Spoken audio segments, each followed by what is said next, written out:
mayor and alderman meeting for, this is the only one in November, for November 15th. We'll start by rising for a moment of silent prayer, followed by the Pledge of Allegiance.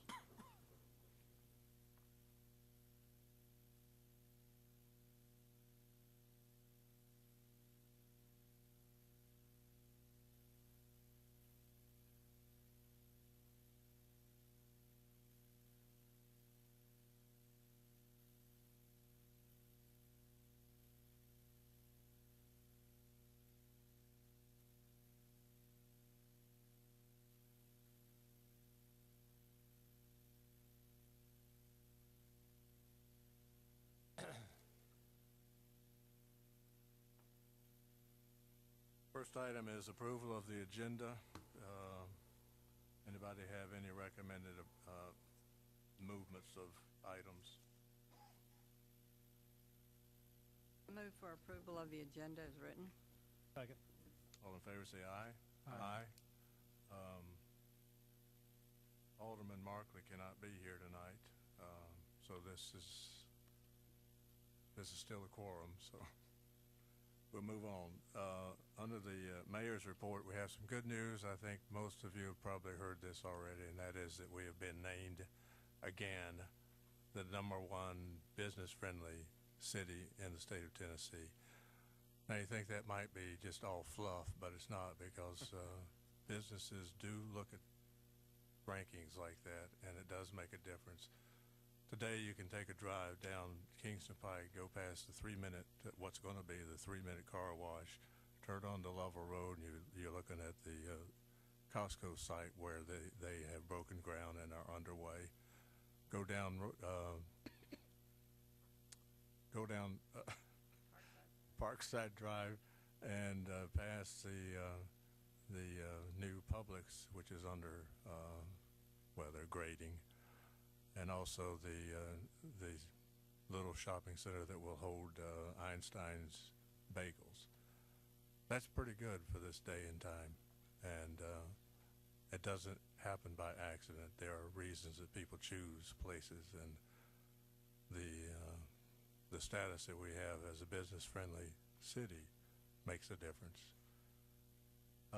3 of us attended the National League of Cities annual meeting in Phoenix last week, and it's always a good place to compare notes with other people in similar circumstances, and it's amazing the number of small cities that are represented there, probably more so than the big cities. So we have a lot of information to exchange, and it's pretty helpful. You want to add anything? No, except that I will add this, because I feel real honored that our small town, we only have 7 committees in the National League of Cities, and I was reappointed as vice chair of the Human Development Committee, and also to the board of the Women in Municipal Government. So I think that speaks well for our small town. And I want to again thank everyone for giving us the opportunity to go and be a part of that. And we brought back a lot of stuff. I've shared some things with Mr. Smoke, and hope that we can have more time to go over some of the other things. Do we have any citizen forums? No, sir. Okay. Approval of minutes from October 27th. And I have to abstain since I wasn't here, so. Oh, I'll make the motion since I was here. I think I'm the only one. And I'll second it. Well, you don't have a quorum then. Oh, that's true. That's right. We'll have to wait. We'll have to do it next month. Okay. First item of business then is approval of contract 2011-15 hail damage roof replacement. Good evening. The storm that came through August the 27th of this year damaged just about every roof, including town hall and our park roofs. We had our insurance carrier send out adjusters to look at everything, and we've taken bids to replace just about every metal roof we have and the asphalt, including the new house, or the house that we bought, the Dimmick house. Sustained quite a bit of damage to that roof out there also. All of this roof damage is covered under our insurance, and because of the price and the amount of work, we bid this out. We received 3 bids for this work. One of the bidders had an exclusion in his bid not to mess with the solar panels that are at McPhee Park, which was part of the bid. He just failed to call and clarify that, so he excluded that. And so we have actually taken his bid and thrown it out because it wasn't a complete bid.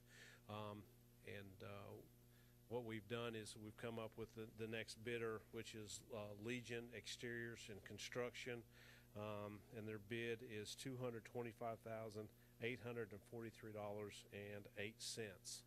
And so they were the low bidder, and we're looking for approval from the board to hire this contractor. And again, as I said, none of this money will come out of our budget. It's all covered under insurance. If they find something that's above and beyond the contract, we'll have to get with the adjuster to take care of that. I've checked references for Legion. 2 staff members, or 1 staff member and 1 board member, have actually used this contractor, and I got a good report from them on them. So I'd like to ask for y'all's approval. One question. Yes, sir. What happened to the solar panels? The solar panel was fixed by the solar company that installed the panel. There was 1 panel that was broken. They came out and they replaced that a long time ago. We've already received a check to pay for that panel. How many panels?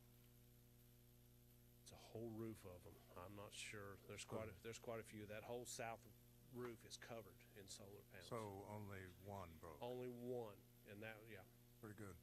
Yeah, that's the first time they had seen hail damage actually break one of their panels. So that was surprising in itself, but that has been taken care of. Okay. What's the time frame on the completion of this project?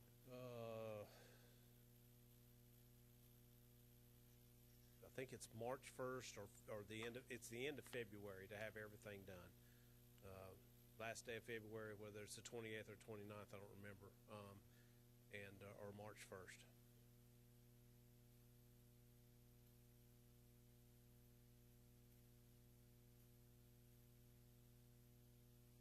Any more discussion?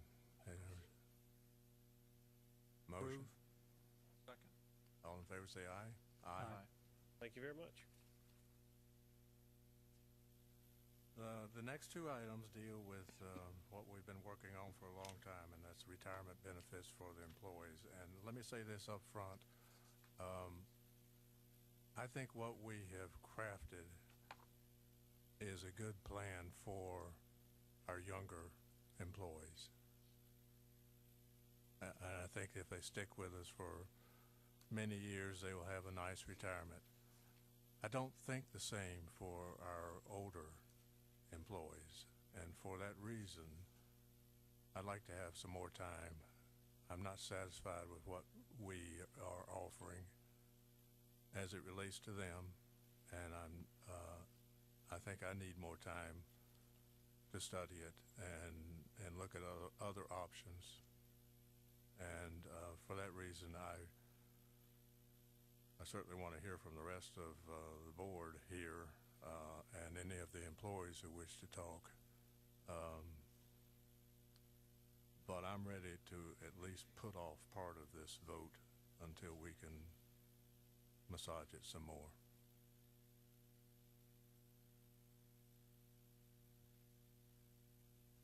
Well, I'll offer. I'm ready to vote.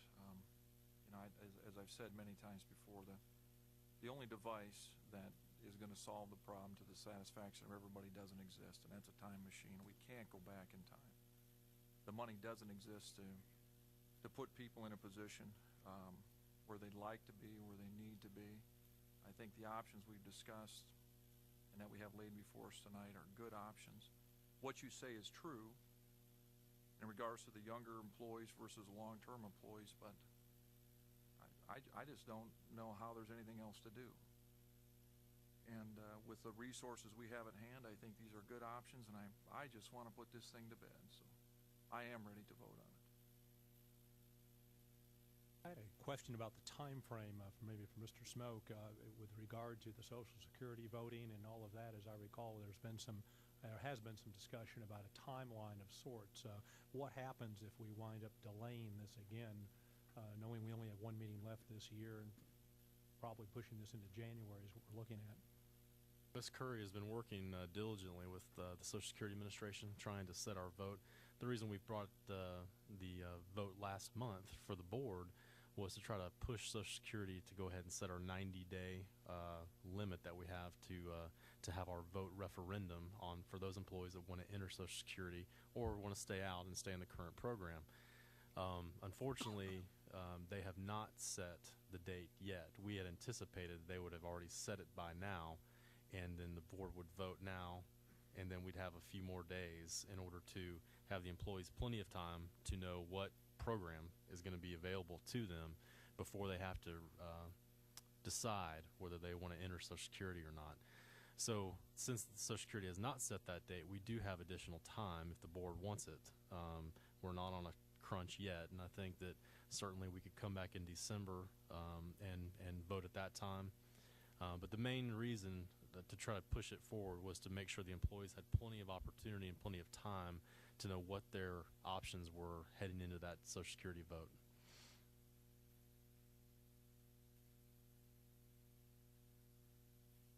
Mayor, what exactly did you want to research further into this?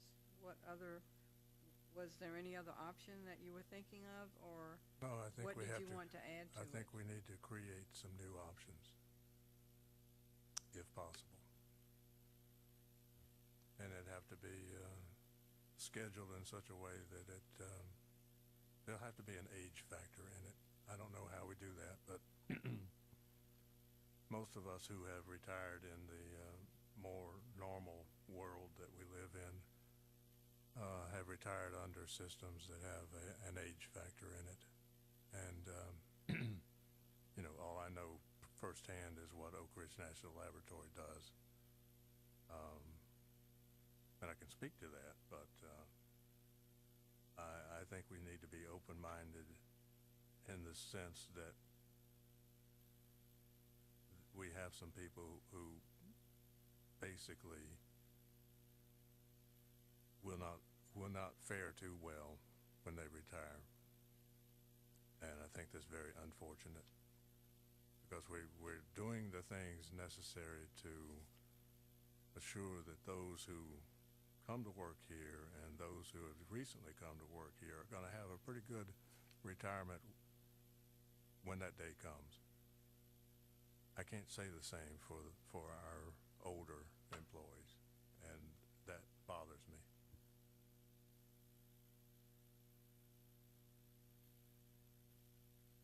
I would be ready to vote tonight.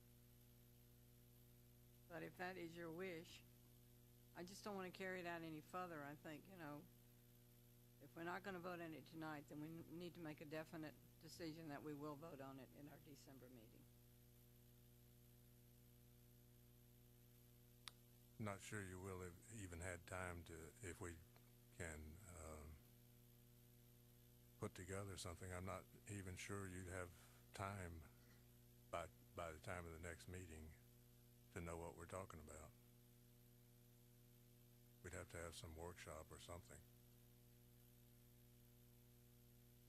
I think that just on that point, that's the concern I have is, and I don't proclaim to be an expert at all, and I don't know if another workshop would make any of us an expert. I guess my question is how much information is too much information? I mean, in the extent of this is a very complicated subject, short of all of us getting a master's degree in this subject and coming back in a couple of years,